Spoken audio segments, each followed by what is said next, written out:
your strong suit? Yeah. So listen, hey Scott, we are on time. It's 8 o'clock. So yeah, and if you're just wondering what the hell we're talking about, is that I was waiting in another room. John had created already a room for next week's show. That I didn't read I just saw whatever. It doesn't matter. You know what, John? I've just spent what time is it? 8. I've just spent 90 minutes shoveling. Wow, it came down for you guys that bad, eh? Yeah, I'm wondering if my buddy, my local Durhamite, and how bad he's getting hit as well. We're kind of in the same area, I think. So they're saying potentially 20 centimeters, John, in my area. So wow, we had a light dusting. It was enough for me to just like, you kind of like one hand the shovel and just like push everything aside. Shut up. I shoveled it all out, and then I came and I looked, and I took the dog for a quick walk, and I came back, and it was already back up. So it was probably 7 or 8 centimeters at that point. I came back, and it was a good 6 or 7. So yeah, 90 minutes straight of shoveling. But I'm tired, and I'm pissed off about something else we're gonna get into. Yeah, all right. But how are you, pal? I'm good. It was not a bad Monday. Not a bad Monday. The kids' homework is fairly light, so I didn't have to spend too much time relearning a bunch of math that I'd forgotten how to do. Okay. And then they throw the new math at you once in a while. I know people used to always throw those jokes out, but once in a while you're like, why are they doing math this way? But hey, I'm going to trust that it is helping them learn a certain way of doing it. But Mr. Robert Gaudette. His name is Robert Gaudette because his mama took one. And I'm John Ho. Welcome to the Sidekick Show. Thank you everyone for joining us. Fraser is here. Look, you made it. Buddy. You made it through the snow. Just out of curiosity, I'm having some requests wondering if Vanis was showing up today. Get out of town. You guys definitely gave that joke more legs than it deserved, but whatever. If you guys enjoy it, I will roll with it if you guys enjoy it. So tonight, folks, we are continuing our 1990s action movie bracket, and we're going to be talking about Hard Target and Last Boy Scout with Bruce Willis and Damian Wayans. So stay tuned for that. Damon, not Damian. Damon Wayans. Oh yeah, D-A. Okay, yeah. I should know that. Damon Wayans. And we'll be talking about that later, so stay tuned. We're gonna hit you with some quick new hits that are coming. Hit you. How many times can I say hit you? I don't know, but look at Lewis coming to your rescue. Like, what the hell? Lewis is like, the Vanis joke is getting old. Get out of here, Lewis. We'll see how much legs that joke has, but if you guys are enjoying it, I'm fine to go along with it. So we're going to talk about the new stuff at the shop. So every Monday we post up the new comics and other trade paperbacks and stuff coming in at the shop. It is on our Instagram and Facebook, and then I usually kind of sprinkle in a couple other things. So this week I'm going to talk about the major release that's coming out this week that has everybody excited. Even Rob, who doesn't read monthlies, has got to know that this is coming out. Yeah, and that is Sega. How come it's blue? Is it blue on your screen? Nope. There we go. Yeah, so Sega number 55 is finally coming out. I don't know what the time delay between the last issue 54 was and this issue, but man, I think it was at least 2, maybe 4 years. 4 years? I think you might be right, Rob. Yeah, I think it's 4. I'll quickly search it up while you're talking. So Sega went out on top. It was the hottest book on the market, created by Brian K. Vaughan and Fiona Staples. It's a story of two kind of star-crossed lovers on different sides of a warring faction in this Star Wars-like universe. And then they kind of like took a break. They ended on one hell of a cliffhanger. I'm not going to mention what it is in case some of you guys are still catching up on it. But it was a really like top book. And then Brian K. Vaughan, I think he stated that he was going to be working on Why the Last Man. And we all know how that turned out. So Sega is back, baby. So you normally do the collected editions for these, Rob, or you think you're going to, a bunch of people have contacted me and said they were going to do the single issues for this one, who normally collect the trade paperbacks because they're just so excited that it's back. Is it something that you would do in the single issue form again? I know you've retired from that collecting methodology. I still have some. So the actual issue number 54 was published July of 2018. Okay. Yeah. So we're coming up to 3.5 years. You know what? I've been really kind of struggling to determine because Well, John, you would know because I've talked about this before. You got me on to Sega or Saga. Saga, yeah, I think you're right. Sorry, people are like, Sega. Yeah, I know, because you said it with that inflection too. You're like, Sega. Yeah. I with the first trade, and then I just like ate it up after that. And I bought I have the hardcover collected editions. I still have the trades. So I'm considering I might go with the single issues, and then I'll probably double down with the trades, and then I'll end up doing it's the such a big event that you might jump onto the monthlies. Yes. But if you have no idea what we're talking about, I'm going to show you a quick couple things we have in the store. So these are ways for you to catch up on Saga. So we do have, this is the compendium, or I think it's the ultimate or the compendium edition. Sorry, I forgot to grab the proper name for it. But this will bring you right up to date. So this is a super duper thick edition. This contains issues 1 to 54. It lists for about $60 USD. I forgot what we're selling for in the store. Rob might have one there. No, I don't have the Saga. I have the hardcover, but the compendium is about the size of an actual floppy, like of a single issue, but it has all 54 issues, and it's soft cover. So that's the compendium. That one's one method to collect it. They do also have the hardcover versions. So they have, each of these volumes has 18 issues within it. It is a nice hardcover, about 500 pages. Oh, so Rob does have this one. Yeah. So these ones are really nice because they're not ungodly, but sometimes you like bang for your buck. The compendium is the best thing for your money. These hardcovers will run you about $50 USD each. So if you're interested, we do have these in the store. So that's really cool. Yeah. So so they're slightly oversized. Yeah. So you can see like exactly. So the difference in, and try to make it a bit easier for you guys to see. So the difference in size, right? In the volume 1, it doesn't say in the back of mine, John, what book 1 collects, but it's 18 issues, per volume, and that'll bring you right up to date as well. And then the final way to collect it is the traditional soft cover trade paperback. So volume 1 has approximately it has exactly issues 1 to 6 in it. Some of the other ones, they usually fluctuate, but they're usually about 5 to 6 issues each. Volume 1 is only $9.99 USD, and then volume 2 and up, they're usually about $14.99 USD. And they do now offer a very cool volume 1 to 9 slipcase edition. Rob, I don't know if you see the picture there. I do. Yeah. So I can't get that. I've already got. I have more than enough volumes of this comic, but that looks sick. So that goes for about 125 USD. Some of these in the shop, I think we might be selling for Canadian cover in USD. I just didn't have it handy right now for you folks. So if you're interested in any of those, please contact me and I'll hook you up. And I don't think we can recommend this book enough, Rob. I'll recount my story. I think I've done it several times. People were going crazy for this book. If you can see that cover on the left, looking at the cover, it looks a bit crazy. There's a girl with fairy wings, a guy with kind of like a ram horns. And I took volume 1 with me on vacation. I went to a trip to Florida and I blew through it before the plane even took off. I think I just had it in my hand and I was reading it before we were boarding the plane, and I already finished it. And I was like, damn it, now I got to wait till I come all the way back to the shop and get the other volumes. So Rob, I think you recommend this book as well. I would. And so I am not like, okay, Lord of the Rings aside or this and that. I mean, if you've watched any of our Heroes World podcasts, it's fairly obvious I'm not a fantasy guy, right? Like that's just not my genre. John recommended, I was looking for something different, something new.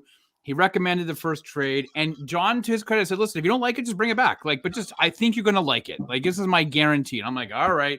I was going away for a weekend, John. And I ended up, I just crushed it, much like you, pretty much in like 1 or 2. My wife was like, come on, we got to take the kids. And I'm like, stop, I'm reading. There's robots having sex and stuff.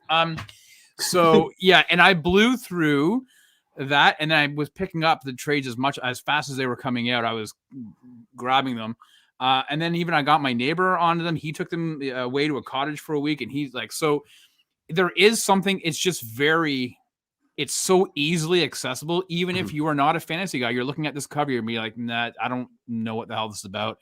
I'm telling you, I'm giving you the Rob G guarantee.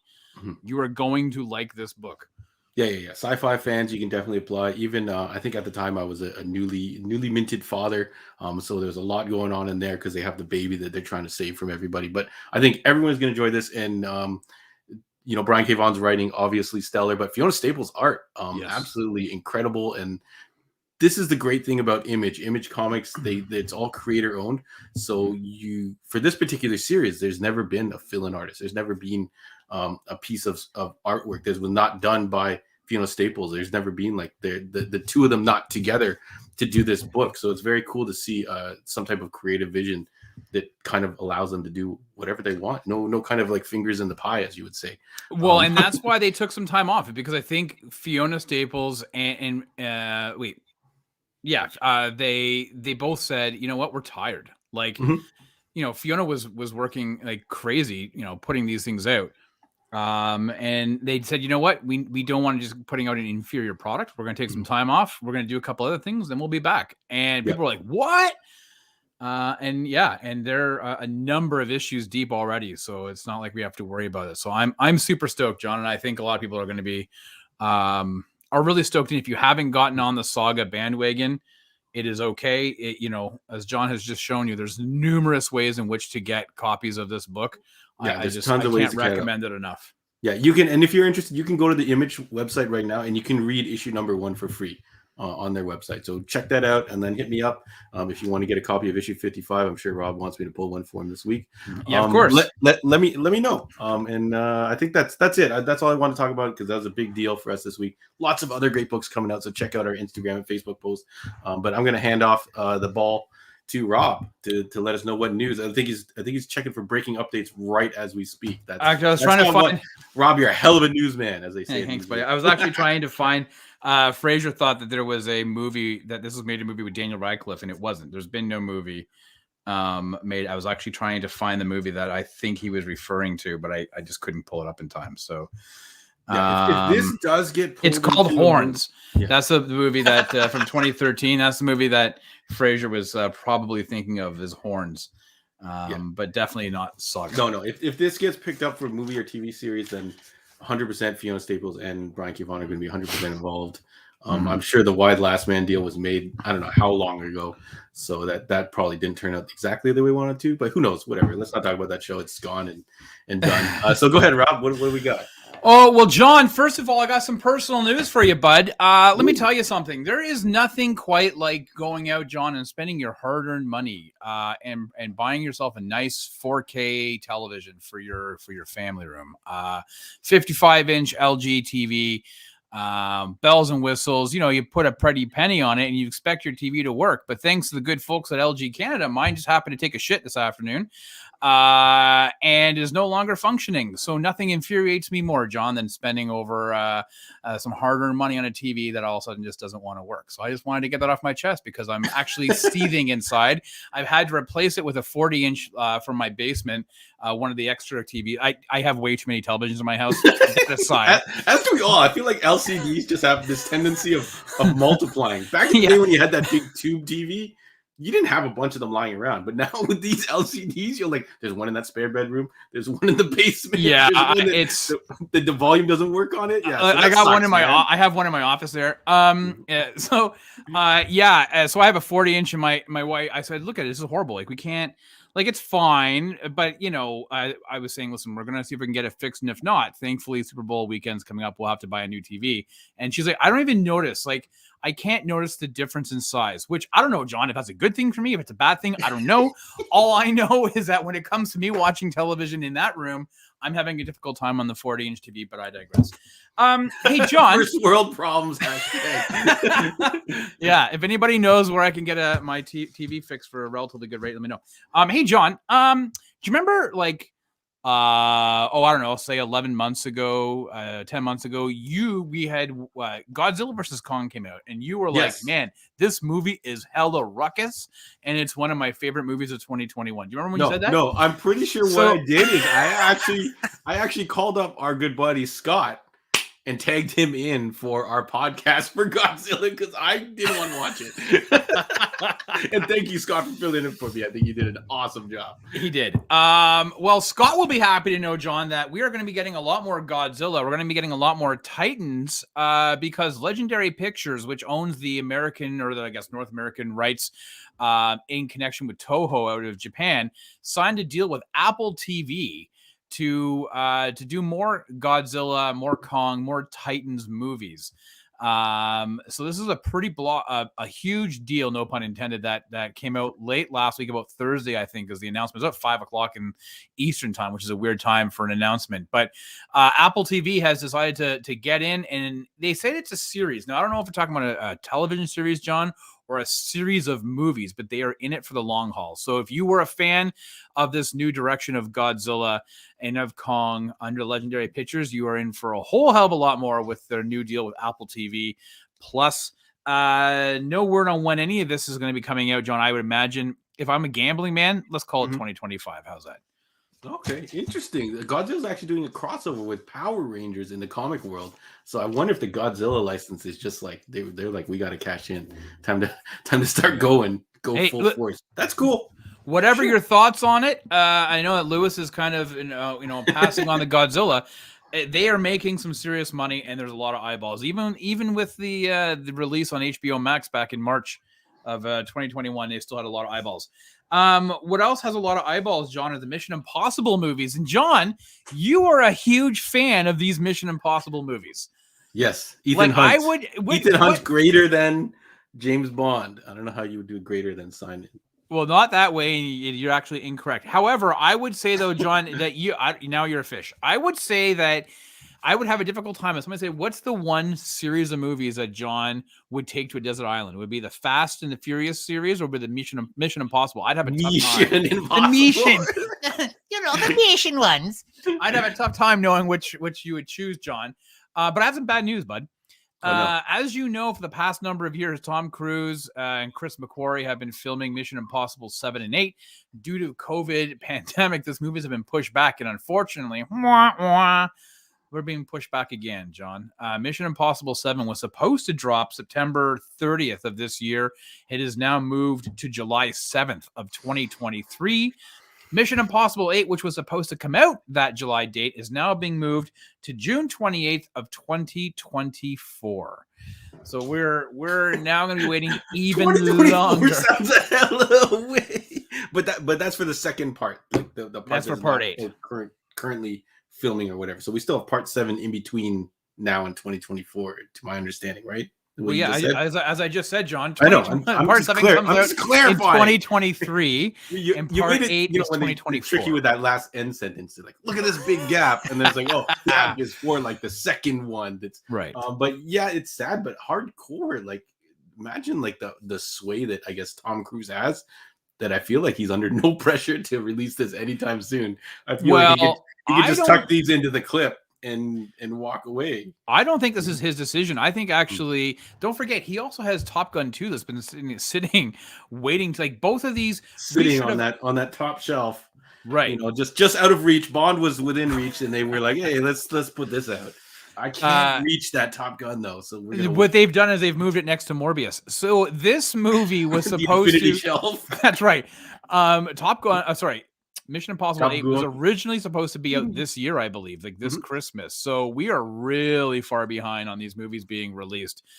Yes, obviously COVID has played a giant role. Number 7 is done. It's ready to go. Yeah, does it need to like really make big money? I feel like everyone involved, no matter what, the next one is already in production, right? It's already going. Just get it out to the public. But I don't know, Yeah, Fraser makes a good point. Tom Cruise is going to be 70 by the time these films comes out. He's currently 59, so Fraser, not that far off. He is going to be an old fella by the time these movies come out. Pretty much, Tom Cruise does not age. He's found some way he may have the portrait of Darian Gray up in his attic, John. However, his body probably won't allow him to do much for Mission Impossible 9. Should he decide? Just ask Jackie Chan. He's not doing many more stunts at all. And finally, John, just last bit of news. In just a few short weeks, we are getting Matt Reeves' The Batman. How excited are you? Oh, John, it's a good thing this camera isn't vertical because I'm hung and hard for The Batman. I'm actually even more impressed I want to know how you are going to manage. I'm actually wondering how our friend Pat is going to manage, because John, the runtime for The Batman has been released. The movie in and of itself, John, is going to be 2 hours and 47 minutes. With credits, it'll be 2 hours and 56 minutes, making it the longest Batman movie. in the history of all Batman movies, John. It's also the third longest superhero movie behind Endgame. And you want to take a guess as to what the first one would be? Is it not Snyder Cut? Is Snyder Cut not 6 hours? Well, it's 4 hours. It's the movie that will never be beat. Is Snyder Cut only 4 hours? For some reason, I was on the other impression it was 6 hours. No. Because I just saw a tweet. I'm pretty sure you saw it as well, too, saying that some critics or some people were shown a 4-hour cut of this Matt Reeves Batman. And yes, I actually was in the middle of retweeting before we started. I was going to say, who wants to watch this shit? Rob got it. Yeah, let's start right now. Release the Reeves cut. I'll take, if they were showing a 4-hour cut to test audiences, John, for damn sure you're going to be getting a director's cut of this movie. Oh yeah, There's definitely and I feel like they should be cashing in on this. They should know that this is the trend. And I keep talking about it. Like I'm like, the Snyder Cut has been like their biggest, most talked about DC thing. So why isn't DC leaning into this? Why aren't they, working it out with Snyder and figuring some way to capitalize on this? So yeah, if Batman comes out and it doesn't have a follow-up, like I don't know how much time you would give it, Rob. What's the perfect amount of time where you buy the first edition and then this crazy 4-hour cut edition comes out and you're like, fuck. Well, you know what it is? I would, if the Batman 2 comes out within about 2.5 years after the first one, right before it comes out, you drop the director's cut, that 4-hour cut. Yeah. Okay. So that's enough time that you're just kind of like, I own the other one. Sure, I'll add this other one to my collection. You're talking to don't forget.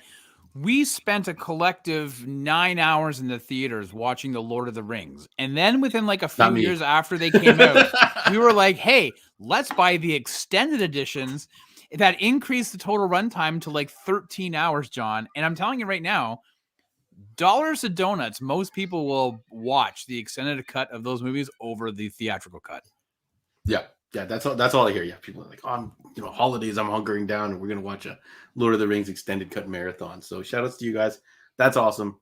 Not for me, but yeah, that must have you hell of excited, Rob. I am. I'm seeing them dropping a lot of like little TV spots, I guess, or little mini videos. Like it's going like crazy right now. So if you were trying to avoid spoilers and seeing any more footage of it, you might want to stay off your Twitter for a little while or whatever your social medias, because they're dropping a ton of footage for this movie. Like they're really going on full press. There's been full court press. There's been a lot of new posters that they've been releasing as well. There's a poster that came out today with the bat symbol replacing his eyes on a sideways profile as well.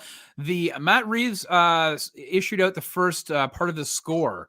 Michael Giacchino, I believe, is the composer. And I don't know if you listened to it, John. I did send it to you, but it is phenomenal. Definitely different vibes. There's a little bit of a Danny Elfman tone at the beginning, but I'm super stoked for it. So anyways, John, hey John, that's the news, bud. That's all I got for you for today. And that's the end of that chapter. All right, great. So we got, now we're all caught up in the news. Let's hop into, do we hop into the DeLorean to go to the 90s, or do we go into the I guess once we get to Time Cop, whatever that contraption is called, we're going back to the 90s, folks. We're talking about our 90s movie bracket. For those of you that have not been with us and are joining us for the first time, we are doing a big showdown of all the 90s action movies that we remember, and people in the chat have helped us choose. So this is our list. Thank you everybody for joining us and helping contribute to this. So if you're wondering why something's not on here or whatever, then you should have joined us earlier and let your words be heard. Also, John, this is only 1990 to 1994. We should also put that in there as well. This is the first half of that decade, because this decade of the 90s was full of action movies. Yeah, so there's a lot of stuff. I'm going to pop the bracket up and we'll talk a little bit about what's going on in the bracket, and then we're going to dive into our two movies. And thank you everybody for sticking with us. I see Joseph has joined us. What's up, Joe? So let's see what's going on here. So this is our current bracket as we are going along. So round one, we did last week. We did Last Action Hero versus Universal Soldier. Universal Soldier advanced because it had a little bit more of a clear storyline, although I feel like neither of these movies probably was really contenders in this. It was more a little bit nostalgia / I think Last Action Hero was almost an experiment to see if maybe that movie has aged well. Well, it was like making a smoothie with vegetables, John. That's good. You're going for mango pineapple, and instead you got sweet potato. No, and it's shit. no. Sometimes we let our memory get away with us, and things get thrown on. You are very guilty of this, John. Yes. I think the Van Damme influence on this bracket is definitely my fault. Yeah, I did ask Rob if he would have rather subbed in some more Seagal stuff, and he was like, actually, you know what? It's probably been the same level. So I probably would have snuck Double Impact in here because it was a little more fun. But anyways, so in round 2, we will have True Lies versus Universal Soldier. Good luck to you, Universal Soldier. But you are not making it past round 2. But we have hella contenders in round 2. So let's talk more about round 1. So this week, we're going to talk about Hard Target and Last Boy Scout. We'll save the rundown for Rob in a second here. And then next week, we're going to be talking about Under Siege, and the fan favorite of our chat that snuck in here was not really on much action movie list, but we're putting it on here because this is our list. Under Siege versus Toy Soldiers. So that's going to be a lot of fun. Some Steven Seagal, and I've never actually seen Toy Soldiers, so I'm looking forward to that. And then the following week, Leon, the Professional, or The Professional, whatever you want to call this movie, versus Jean-Claude Van Damme's time-traveling, I don't know if it's the apex of his career or one of the top points of his career, Time Cop. So we'll get to those in the upcoming weeks. But do you want to talk about Hard Target and Last Boy Scout, or anything you want to mention about the bracket before we move on, Mr. Rob? No, we can get into it. Which one do you want to dive into first? I'll let you choose. I chose last week, I think. So what do you want to tackle first? Well, let's do the Last Boy Scout, because I have a bit more of a hot take on Hard Target. So let's jump into the Last Boy Scout. So John, here's a rundown. Released December the 13th, 1991. Movie had a budget of $43 million, earned $114.5 million at the box office, starring Bruce Willis. Bruce Willis. Is he a good guy? Yeah. Bruce Willis and Damon Wayans. The movie has action movie pedigree written all over it. It was produced by Joel Silver of Die Hard fame, John. The movie was written by Shane Black of Lethal Weapon and directed by Tony Scott, who prior to this movie had directed Days of Thunder, Beverly Hills Cop 2, and Top Gun.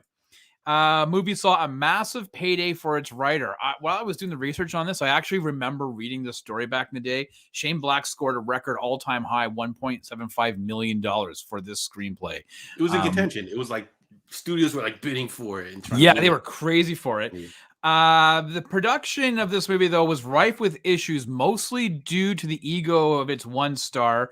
The producer and even the director, Damon Wayans and Willis, apparently despised working together on this movie. They were not friendly or happy with each other. It's funny because their chemistry comes off, but I guess that it worked in their favor because the whole beginning of the movie, they're against each other. But yeah, go on. Black stated that he was forced to rewrite this script more than any other that he had done because the studio really wanted this movie to be Willis's follow-up to Die Hard. But the initial script had Willis's character having to save his wife, which of course he had just done in Die Hard. So Shane Black had to go to the drawing board and write some stuff. Here's a fun fact though, John. When Black was writing the script, the original title was Die Hard. Yes. And Joel Silver was talking to him. He goes, "Hey, can I borrow that title for another movie I'm doing?" And Willis is Shane Black is like, "Yeah, sure, go right ahead." And obviously that goes ahead to become Die Hard with Bruce Willis, and here we are. So John, with Joel Silver, Shane Black, Ridley Scott, Bruce Willis teaming up on this movie. These are action heroes, John, of the 80s. Is it considered one of the greatest of action movies of the 90s? Let's get into it. All right, cool. So did you ever read the original script for this, Rob? That seems like a nerdy thing that you would do. No, I don't think I did read the original script. I feel like you should do it. I've been told it's actually incredibly. I did find when I was looking up the poster for this movie. So see this poster here? Yes. There's an alternate poster, which is this. Like, come on. Yeah.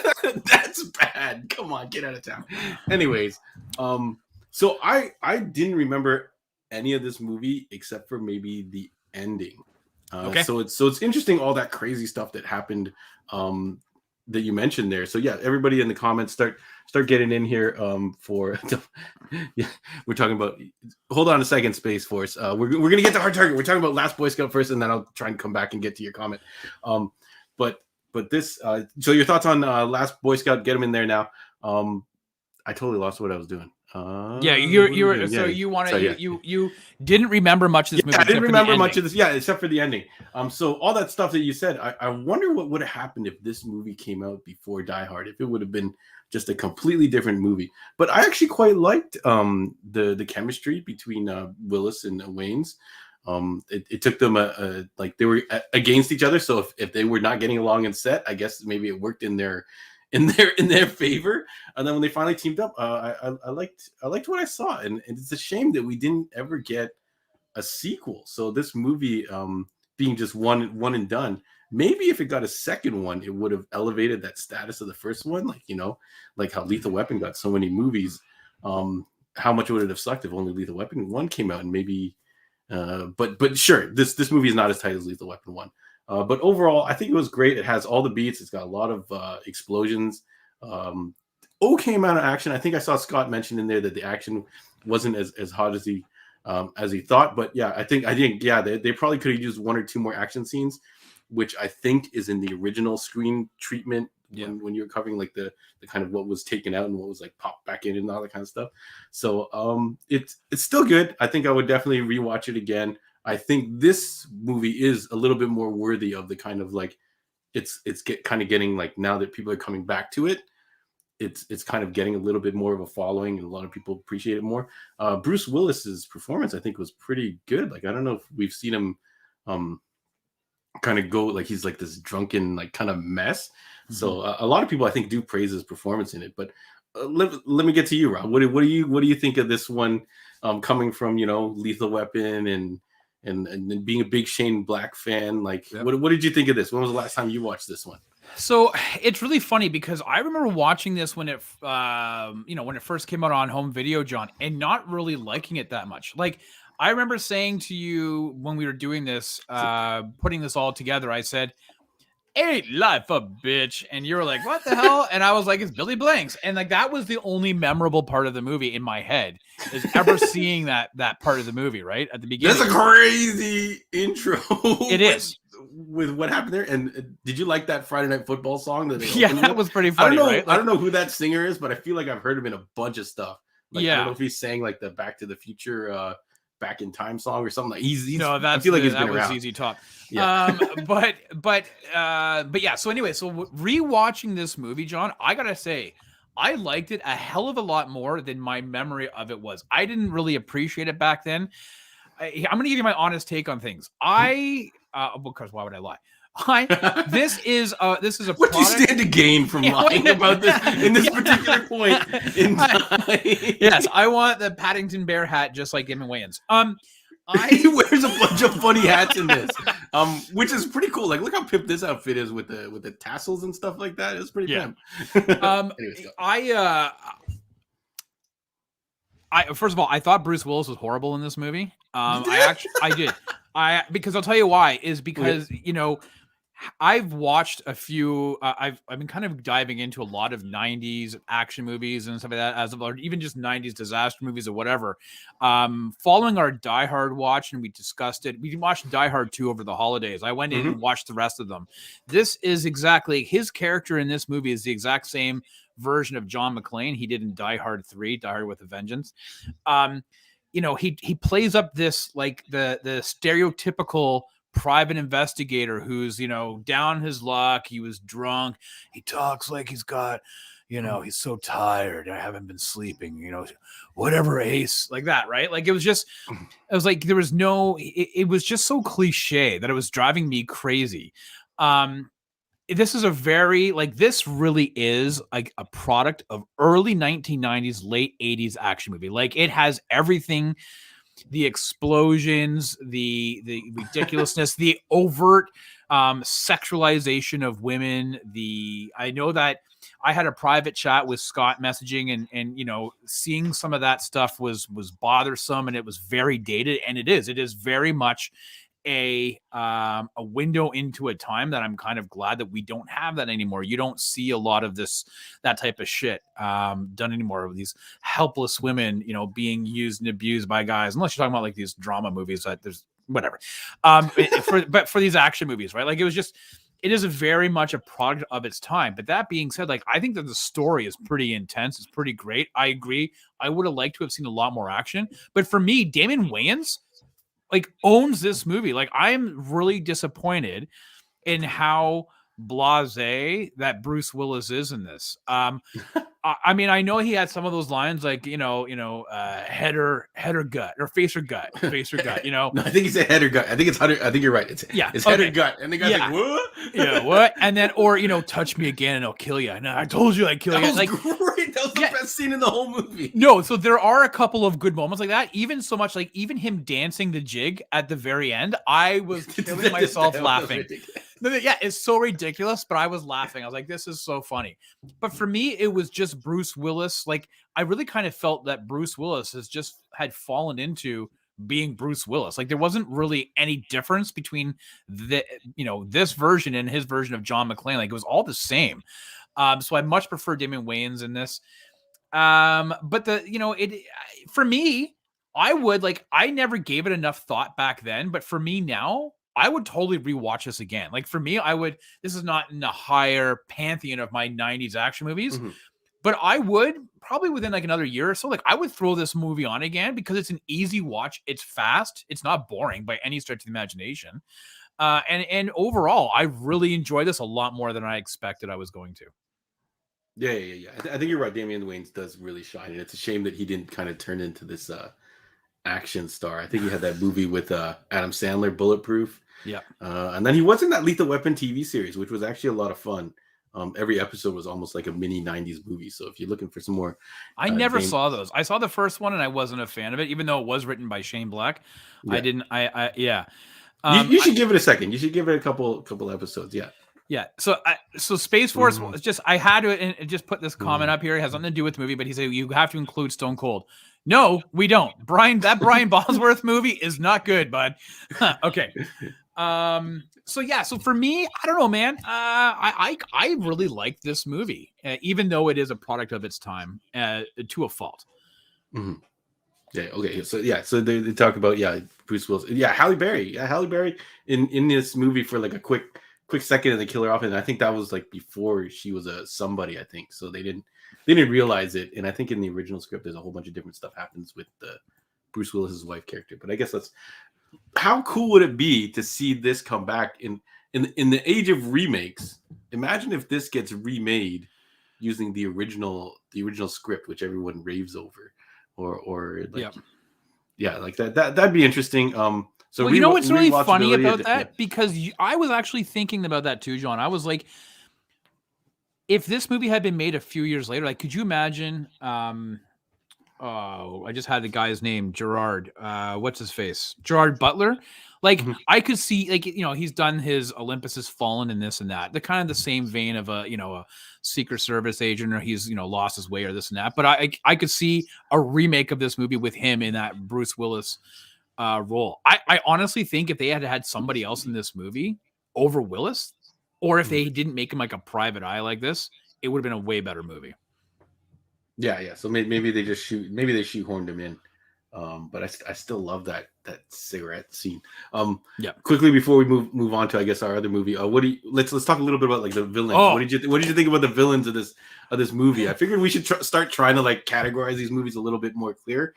So I guess we talked about the heroes already. Let's talk about the villain. Like what did you think? Like I don't know. I feel like this guy's like typically in comedies or something like that. I don't know if this guy has typically you find him in action movies. I gotta tell you, I love this guy. Like, yes, Robert, you did. yeah. Oh, okay, Joseph. Yeah, and then when he went to a Damon Wayans character and he called him by his name and he goes, "What the hell?" And Will's like, he just does that. I thought it was really funny. I thought he was great. I thought he was creepy. Like, he reminded me kind of like he reminded me a bit of like an 80s James Bond villain. Like he reminded me of that like License to Kill villain, from Bond movie. I thought he was great and would have liked to have seen a lot more of him. I'm just trying to pull up his Taylor Negron is his name. Easy Money, nothing. He's been in 45 movies, John. So this guy's been in a lot of things. Yeah, Biodome. I know that was one of your favorite movies from the 90s. That's the Pauly Shore. We got to mention Biodome. Sure, why not? If Biodome ever comes up on the rewatch, I will not be here that week. But anyways, Encino Man, however, if we're talking Encino Man, then maybe I'll jump on there. Yeah, so I thought he was great. What about you? Yeah. I thought he was really great. I really liked. So it's all in that same scene. The whole it probably was Rob's haircut back in the day. The whole "touch me again and I'll kill you." That guy there. I think he's Tig from Sons of Anarchy. Kim Coates. Oh yes. I know him from Bad Boys as the guy who's like, and I'm a comedian and I effing suck. Yeah. So to see him get like killed in a single blow, which is very Jack Reacher like. So shout out to Jack Reacher, who I'm looking forward to that show coming out in February. Rob, this countdown is on, man. Yeah. But the villains are kind of cool. We get like a bunch of quirky kind of funny villains in very poorly fitting suits. I feel like that's going to be a theme in the 90s. Yeah. Pastel colored with and what do you call them? Shoulder pads in the suit jackets. Oh man. Okay, so let's. I don't think we have to talk. We talked a little bit about the cast. We talked about the heroes. We talked about the villains for this movie. And we talked about the plot as well. So I think we've got a pretty good handle on this particular movie. So do we want to move on to our next movie, Rob? Yeah, I will. I'll just say, is this something you've rewatched again, John? Yeah. Like I said, I think it definitely is going to deserve a rewatch, and I think I will watch it for, because it is a shame that we don't have the Damon Wayans performance like this. Like, there's no follow up that we can watch, so I will go back to watch that. And yeah, I like watching the. This movie had some really funny rag dolls in cars. So there's a lot of scenes where like there's these dummies just like bouncing around in cars. Yeah. It's pretty funny. So I think I'm definitely gonna have to go back and watch it for that. Yeah. So yeah, shout outs to that. But yeah, overall, yeah, I think I'm happy that we watched it as opposed to last week where the kind of movies didn't live up to our memories, I think, or kind of do something new. I feel like this one did, and this one does have like a slight thing going for it that you might, if you didn't appreciate it before, you might appreciate it now. Yeah. All right, John, we're up next is Hard Target. All right, this is one of your favorite picks here. You were really pushing on this movie to be included in the bracket. So released on August the 20th, 1993, Hard Target is the American movie debut by Hong Kong action director extraordinaire John Woo, starring John's man crush Jean-Claude Van Damme. The movie's budget was $20 million and grossed $74 million at the box office.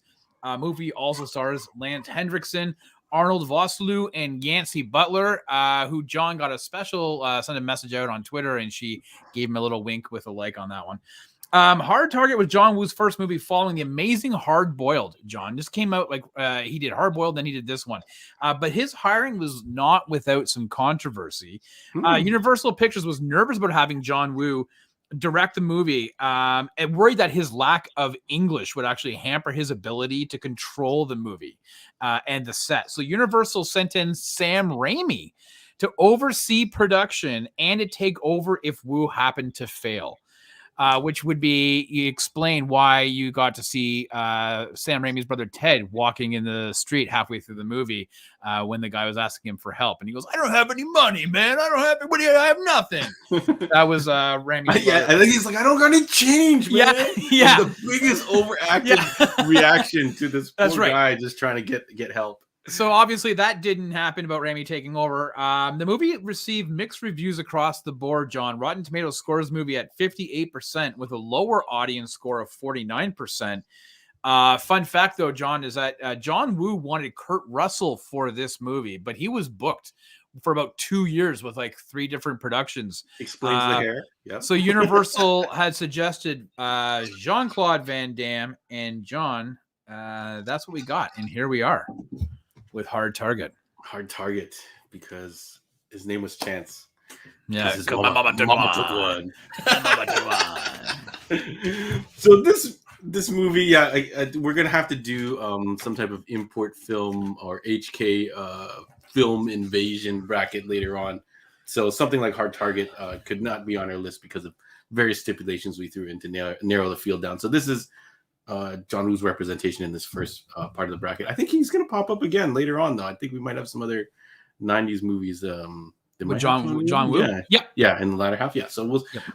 we'll see how that goes. But so Hard Target. I'm super biased for this film. I don't know why. I just love this film. Mm-hmm. Let me just get to something first. It's one of the questions I always ask everybody. Was this hair real? Someone told me it was extensions. I think Scott was laughing at his extensions. It looks pretty good. If you could grow this, Rob, would you have done it back in the day? No. No, I'm not gonna go through your photo album and find a picture of you with long, curly, greased back hair. No, I mean, no. So for those who are, earring too, like yeah, but he's all business in the front and party in the back. It's a mullet. Yeah, yeah. correct. This is what I imagine our friend Gord was probably rocking at that time. Oh man, Gord could rock the shit out of this. Yeah, I would not be. I had John. This is 1993, where that's like the era of grunge. So I had more of the long hair, but like everywhere, not like I wasn't like short with like that wasn't happening. So is it real? Probably, John, because I think if you look at Time Cop, it's pretty much the same hairstyle, which is with a blowout. Oh, he just cut the little. You get the little a little bit, off, and then he blew it out. It's crazy though, because he went from like he was the cropped short brush cut dude, yeah, and then goes with this. I wonder what the reasoning was, and maybe it was because they wanted Kurt Russell, and Kurt Russell did kind of start doing like this long flowing hair. Yeah. Well, Tango and Cash, right? He had a long, that was his staple haircut, as you said. Yeah. Yeah. So I don't know. I just love this movie. It's definitely not good, but we've seen this theme pop up before. So this theme of a character being hunted. I think Surviving the Game is one of the other ones that came out like right around this time. Even one of the most recent Jack Reacher books is basically the same theme, that these people are hunting other people for sport.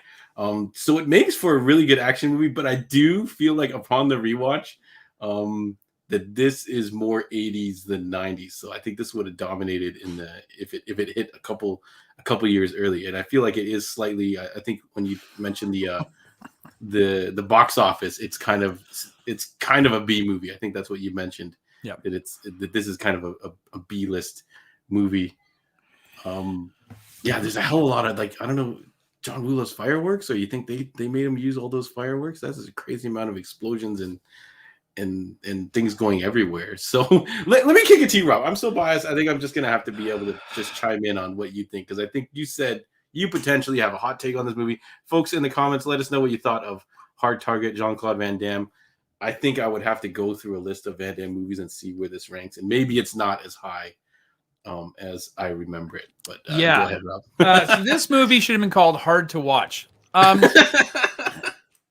I went to the theater to see this movie. I watched this movie a lot when I was younger. 1993, I would have been 17 years old, John. So this was kind of in my wheelhouse of a teen, to your, from a late teen to your late 20s guy. Like that, it was talking to me on the action front. I loved it. I was really big into Hard Boiled. Like I loved watching that movie, so I was super excited. Like, kid, you gotta remember, back in the day, we didn't have internet. You had magazines. You had like Starlog magazine or Empire magazine, or the magazines you used to get Cineplex in the in the movie theater. And it would tell you about all these things that were coming out. You would read shit in the newspaper on Saturdays in the Star. You had the Star Glaze or Gazer or whatever it was. And they would tell you about all this stuff. So I was super stoked when I heard that John Woo was going to be making an American movie. I was a Van Damme fan. I mean, I was a huge fan of Bloodsport. We talked about that during the 80s bracket last year. And Kickboxer, like those were just like such easy watches. But upon watching this movie now, John, it's just, first of all, I did message you and I said, this looks like a B movie. And it does. And I really think that Universal, I think they really screwed over John Woo on this movie. I think it's very obvious based on the research I had done about them were not comfortable with him. I don't know if this is xenophobia. I don't know what it was. To give a movie a $20 million budget, this looks like like they used every penny, like they scraped the surface to use every penny on this movie.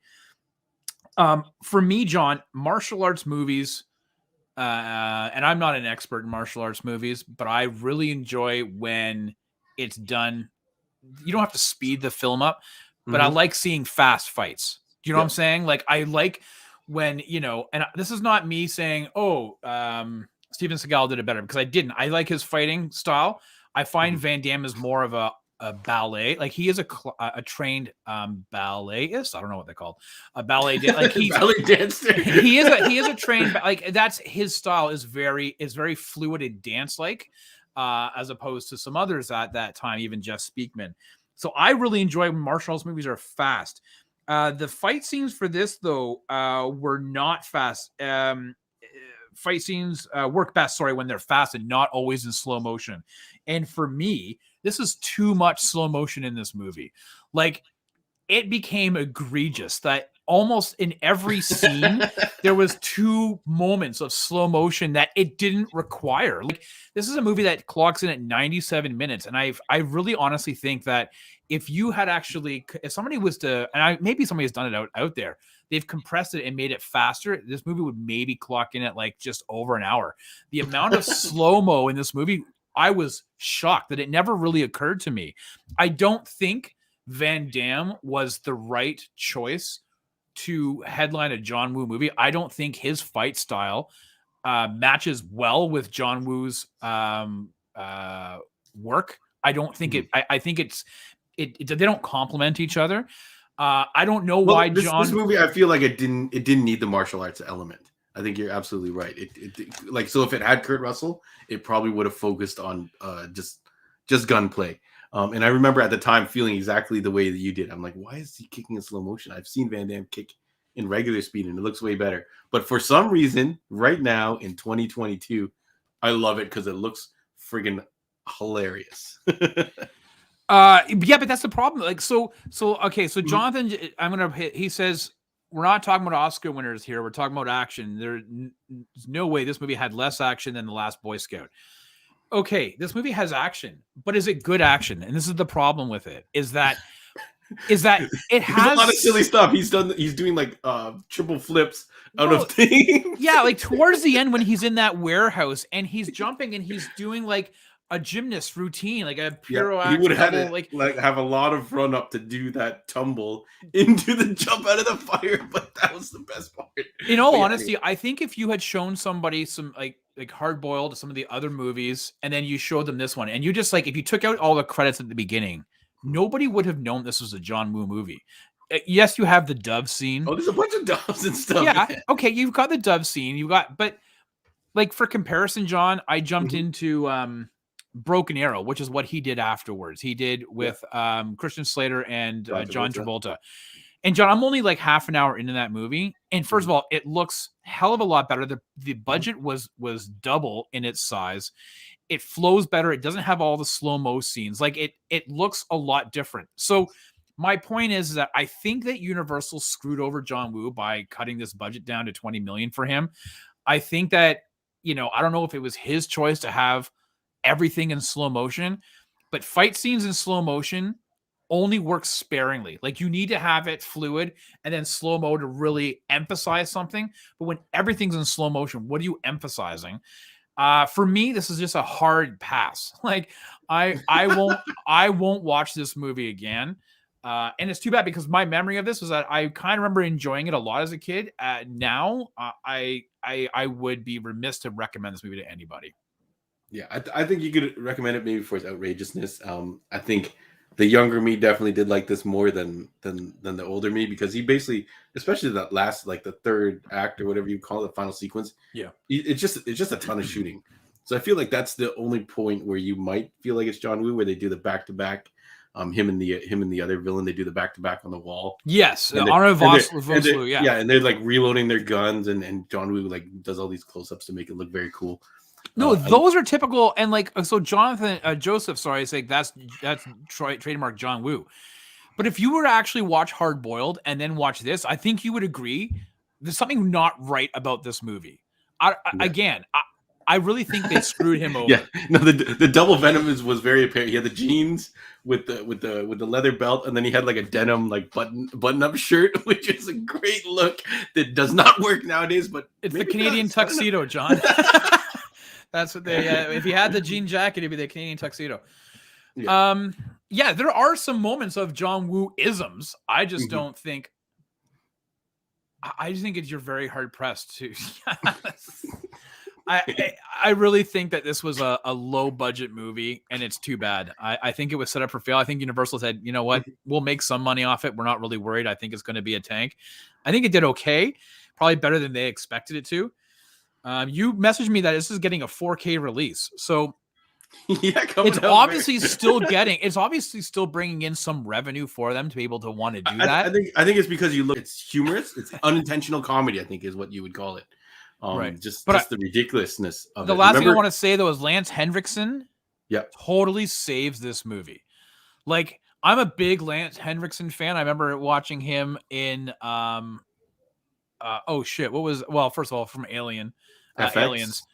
But no, what was that damn show? I had it. It lasted for one season. It was kind of a quasi spin-off of the X-Files. Shit. It was really, really good. Do you know what I'm talking about? I have no clue. All right, I'm gonna look it up. But I'm a big Lance Henriksen fan, so I was. Lewis says Millennium. Yes, that's it. It was Millennium. Oh, there you go. Look at Lewis. Thanks, Lewis in for the save. So yeah, big fan of that show. So big fan of his. I think if you didn't have Lance Henriksen, for sure this would have been straight to video. Yeah, so I was gonna say, talking about the villain. The villain, he was funny. He had his quirks. He's like playing piano. He's got the crazy gun that fires like one bullet at a time, and and he talks all like eloquent and fancy and stuff like that. And he's got a whole team of random dudes helping him out. So I guess the villain is passable. So basically, Rob, what you're saying is you want Last Boy Scout to advance over Hard Target. Well, here's the thing, and when we're trying to debate these movies, and what is a better, it's under the bracket of a better 90s action movie. I think that The Last Boy Scout represents the 90s action genre better than Hard Target does. Yeah. Yeah, Hard Target feels like a relic from the 80s as well. Yeah, I can't help but feel like really bad for John Woo on this movie. He was fine after. He's got a whole bunch of bangers that come out later. No, of course, but that's but this is the thing though. Yeah. Look what he does afterwards. I think it was Joseph mentioned it earlier. He does Broken Arrow and then Face Off. Like obviously, the trust in him jumped tenfold. I mean, Universal, whatever. He did Mission Impossible 2 as well? Is that he did do Mission Impossible? Is that going to come up in the 90s or was that no 2000s? No, I think that's a 1999 movie, but it is not. It's not. Well, I mean, in the discussion, I'm not saying it's going to make our bracket, but I'm just saying it's a movie that was out in the 90s. Yeah. So yeah, I think unless I think it's fun. I think Hard Target is a lot of fun, but I see exactly what you're saying. And if we're talking about what's going to advance, if people are voting for Last Boy Scout, I'm not going to have a problem with that. Even though I'm such a diehard Van Damme guy. Sorry, shout outs to what's up, Space Force? I hope you join us more often. You got a lot of these movies in the tuck. Showdown Little Tokyo. I would love to do a thing on that because there's some funny stuff that happens in that movie. That is the Brandon Lee, Dolph Lundgren kind of buddy cop kung fu movie. I do own it on DVD. It's one of the first things my wife actually bought me, which is kind of funny. That she somehow picked this Brandon Lee movie for me. So look, so start voting in, folks. What would you like to see advance to the next round, which will go up against Sylvester Stallone and Sandra Bullock's Demolition Man, Wesley Snipes too. I almost forgot. Great villain. So yeah, I think we're gonna have to add the incorporation of these heroes and villains into the discussion, Rob, because I think a villain definitely helps make the movie. Oh, for sure. So we've already got one vote for Hard Target. Rob, what is your vote? I think we know what it is. It's Last Boy Scout, right? Yeah. And again, I went into this really, to be honest with you, I was expecting I was going to put Hard Target through. It really, Last Boy Scout really surprised me. Yeah, I would say Last Boy Scout, yeah. But it looks like a lot of the people here are voting for Jean-Claude Van Damme, just for, I think, ease of watch. Yeah, so Lewis says Last Boy Scout. I think Scott's Hard Target. Hard target for action, Space but Force, yeah. well, I know we had a lot of hard Last Boy Scout earlier. Come on, where'd you go? They're gone. It never happened. You don't know what you're talking about. All right, we'll let the chat go a little bit more, but I feel like it actually is going to be hard target. I think it's just the fun factor, the silliness. Van Damme KOs a snake.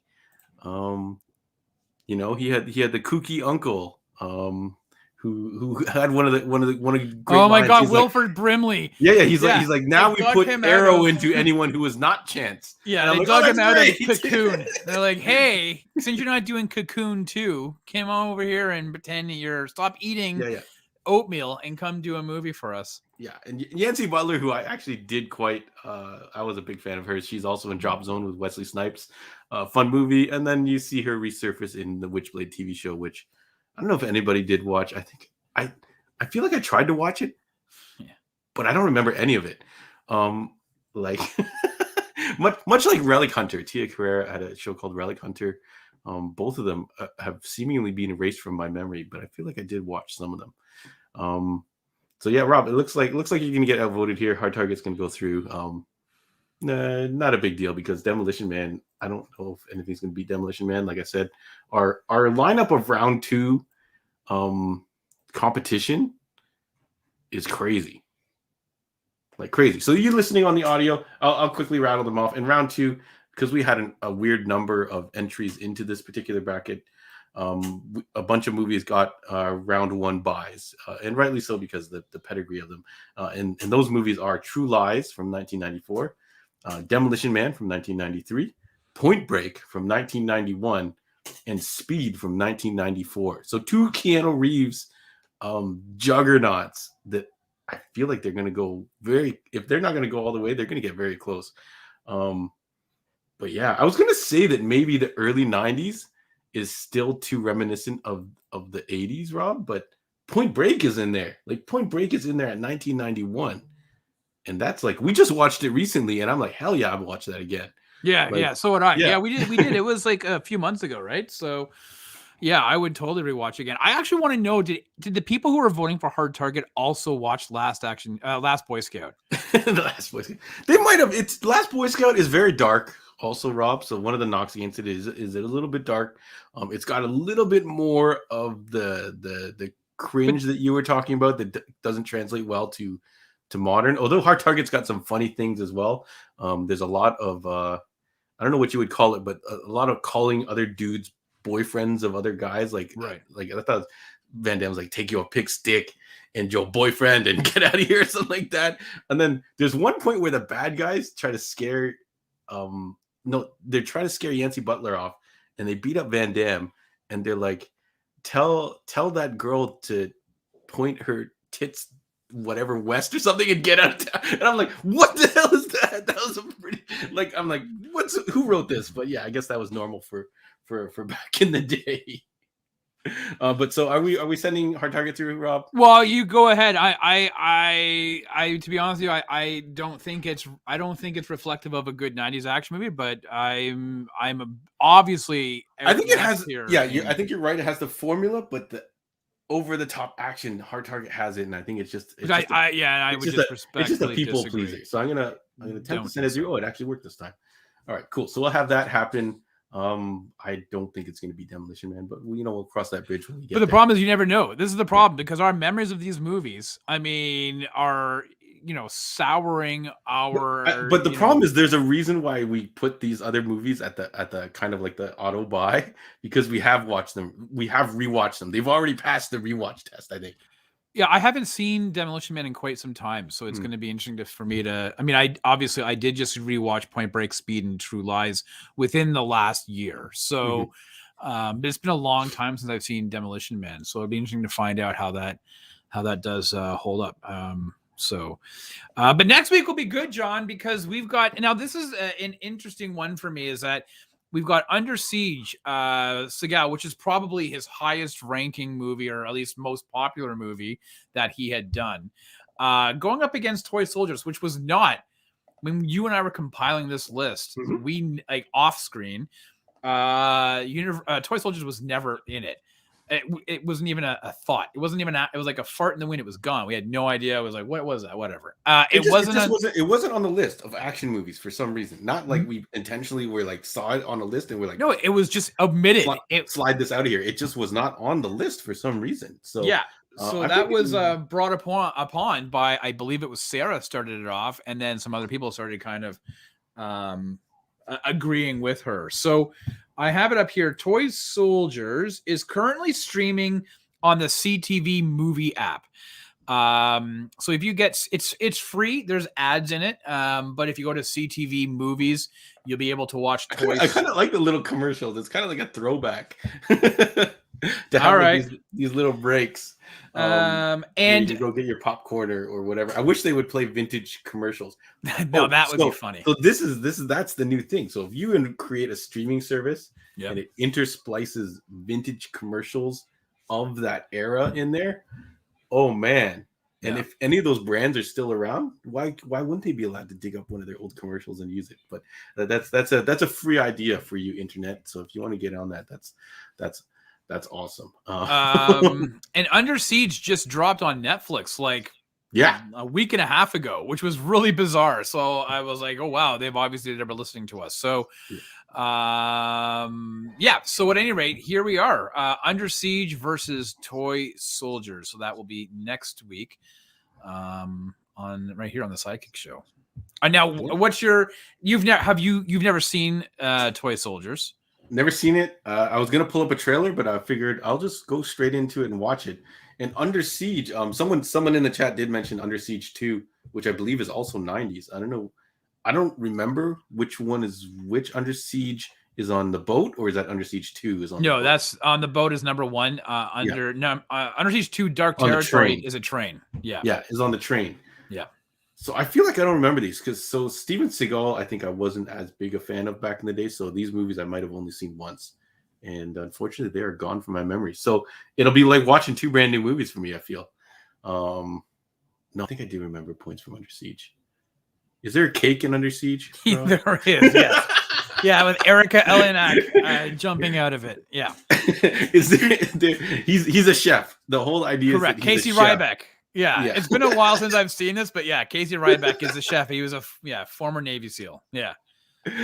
Oh my goodness. Yeah. Yes. Yeah. For sure says yes. There's a cake and there's boobs. I'll put it on the screen again. So watch Under Siege, Toy Soldiers 2. Join us next week, folks. Monday at 8:15. Rob. Yeah, we'll have to confirm. For those who are wondering why the chime change. Dance is back on. Listen, in Ontario, where John and I currently Rob's reside, dance class is back on, folks. So he's got to get those sessions in to catch up. Yeah. So unfortunately, I got to be the guy. I got to do dad duty and pick up my daughter from dance class. So if it's back on Monday, like it's supposed to be on the 31st, we'll be back to 8:15. And Gord, I just want to say, Gordon, it's going to be tough for Gord to differentiate between the movie Toy Soldiers and the song Toy Soldiers by Martika, but I'm fairly certain he'll be able to do it. I'm going to say about that. Really? Not to be confused with Small Soldiers. I think that's the often misconception. This is supposed to be animated? No, it's not animated. What's going on? All right. So looking forward to watching these movies. I feel like I don't remember them at all other than a miscellaneous cake scene from Under Siege, which I feel like has no plot relevance whatsoever. And then follow us for the following week, folks. We'll be doing Leon and Time Cop. So another crack at Van Damme.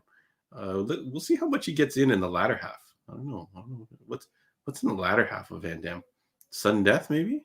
Well, we're definitely not going to be watching Double Trouble or whatever the one with what's his face. Double Impact is past. No. What's the one? What's the with Rodman? Double Team. Oh man, my laser disc is over here somewhere. I'll bust it out just so we can look at it. Dennis Rodman, Jean-Claude Van Damme, and Mickey Rourke. So Sarah says Rob's gonna hate toys. Listen, I actually grew up watching Toy Soldiers a lot. Like I have very fond memories of this movie. So yeah. Oh yeah, I can't believe other people actually remember Double Team. He does fight. So sad. I think you know why it's on one of the streaming services because I do see it. I've been watching these movies underneath my guest profile because I don't want it to screw up. You don't want to screw up your algorithm. I know, yeah. Like, because you watch this, maybe you like this, and it's already happening. It's already been like, hey, because you watch this, maybe you like Double Trouble or whatever the hell it was called. So Double Team. So I'm just like, nope. So I'm watching under my guest profiles. So I was thinking the Eminem song as well, Gord. Yeah. So so definitely thank you so much, everybody. Even though I completely disagree with your decision of Hard Target. It's in the long run, Rob, it's irrelevant. Like, I definitely feel like we could have, like, originally when we did this, Rob was like, yo, we're gonna have like 18 movies in this. You could have, though. There's like tons of them. Like, I've been watching a whole bunch of them, man. It's been crazy.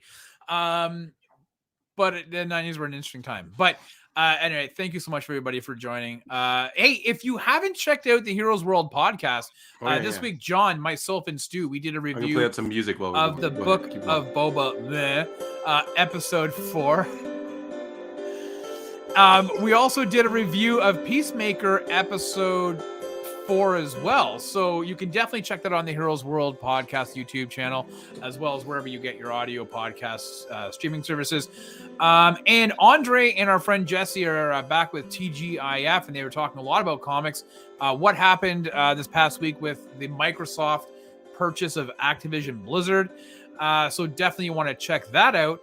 And keep your notification bells on there and subscribe if you haven't done so, because we got a lot of shit coming down the pipe. John and I might be doing a review of Jack Reacher Killing Floor episodes on a weekly basis. I think we have to. I think it's inevitable. I'm rereading the book right now, so this is going to be an elaborate breakdown. The breakdown of breakdowns that I don't think we've ever done a show like that style, Rob. So I think we're going to recap the episode, break it down, compare it to the book, and do all kinds of crazy stuff. So Jack Reacher, pick it up and start reading Killing Floor. Yeah. So we're going to let this ambient music. These are new features that StreamYard has added, folks. So if you are interested in doing any type of content yourself, hit me up and I can show you what StreamYard is about and get you probably a $10 credit and get ourselves a $10 credit as well. Whatever, some type of affiliate marketing there. Thank you everybody for joining us. Anything else, Rob? Any parting words? That's it, man. Any reasoning behind why your mama named you Robert? Yes, there actually is a reasoning, but it doesn't matter. Because it's French, John. That's why. Robot is a French version. Because my mama was French. It doesn't sound as cool. I think you're gonna have to get a new name. But thank you, everybody. We'll catch you on the next one. Peace out. Peace. See you.